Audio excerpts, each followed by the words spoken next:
I've been watching a lot of those how not to be lonely videos. Not because I'm lonely, they autoplayed, but something that I learned through all of them is they all have the same point. And that is, if you're lonely, do things where there will be other people. And that was just about what every video said. And this is what I'm talking about when I say that some things have been figured out, but not everyone knows them. Sometimes you have to be explicit with what seems very, very simple, but it's true. If you want to stop being lonely, you want to do things where other people are.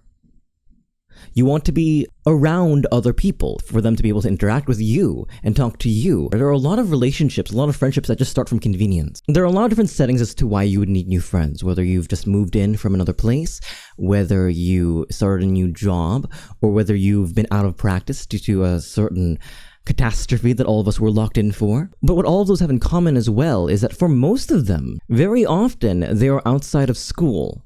Right? You must have already finished high school or maybe even college for you to look at these videos. Or maybe these videos are for you to find friends in college. And why is that? Because school, believe it or not, is a really strong community builder. Think about how many friends you had in school, how seamless it was to get friends in those places. If not like 5 or 6, think of the 1 or 2 people who would sit around next to you or who you would sit with silently, mutely at lunch. There was the sense of community in school because ultimately, a whole bunch of people were scooped up and put into a container and shaken around a little bit. And when you do that, when you are around other people with similar problems, with similar needs, with similar wants, with similar trajectories, generally cliques will form.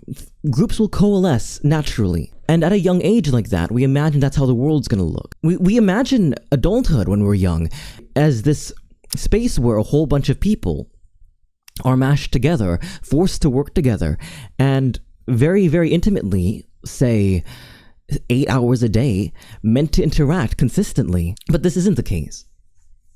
I think once you break out of middle school or secondary school, you find that you have a lot more free time, and you can spend it all kinds of different ways, and spend it in ways that don't immediately interact with the people who you sort of rose with. I think that's where loneliness comes from, right?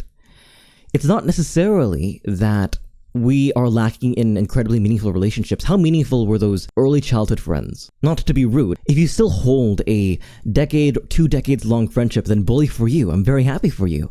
But for a lot of us, I doubt we talk to the people we were friends with in past schools regularly. And the realization that the world is not like that, a whole bunch of people crammed into 20-person units meant to interact consistently in group projects together, that life is not like that, was surprising to a lot of us. If you cannot just simply stumble your way into groups and friendships and all that stuff, what are you to do then to cure your loneliness? Well, you simply make the world that way. There are a lot of causes, a lot of things you can do, a lot of projects wherein you can be familiar with other people or be forced to interact with a lot of people very, very often. And in doing so, you can build rapport, build familiarity just by proximity. While they're not going to be the deepest relationships, they're going to be a heck of a lot better than being alone. And putting your foot in the door, starting at the floor, you can slowly make meaningful friendships in those spaces. I would recommend not doing that at work. A cursory Google on how to make friends consistently says that coworkers are not your friends, and I thought that was really curious. It's something I might dive into later. So maybe not work, but what can you do? Well, you can volunteer.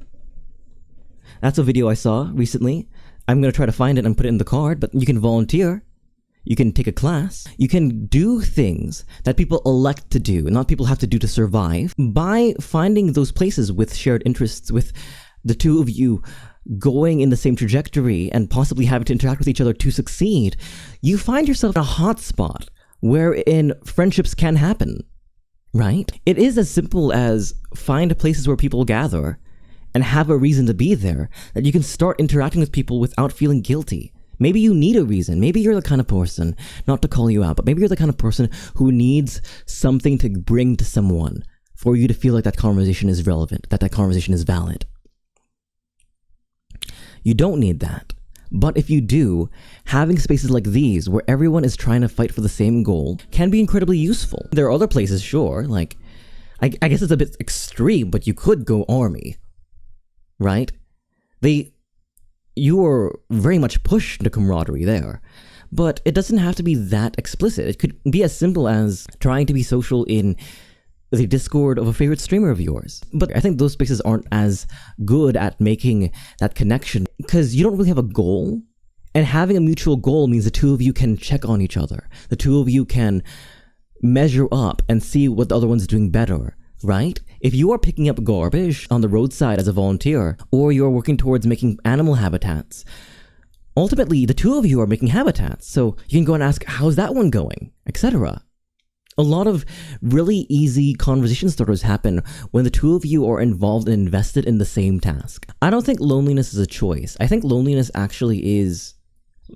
might actually be the default state of being for humans. Humans are social creatures and they need other people. But ultimately, nothing happens. They will be alone. Humanity will be alone unless they go for other people and reach out.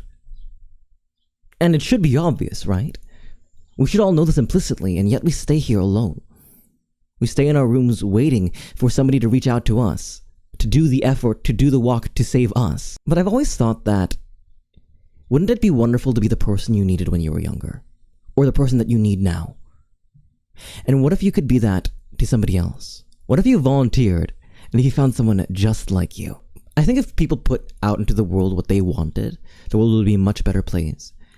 And if people reach out more, then it'd be much less lonely. Ding, ding, ding, 10 minutes.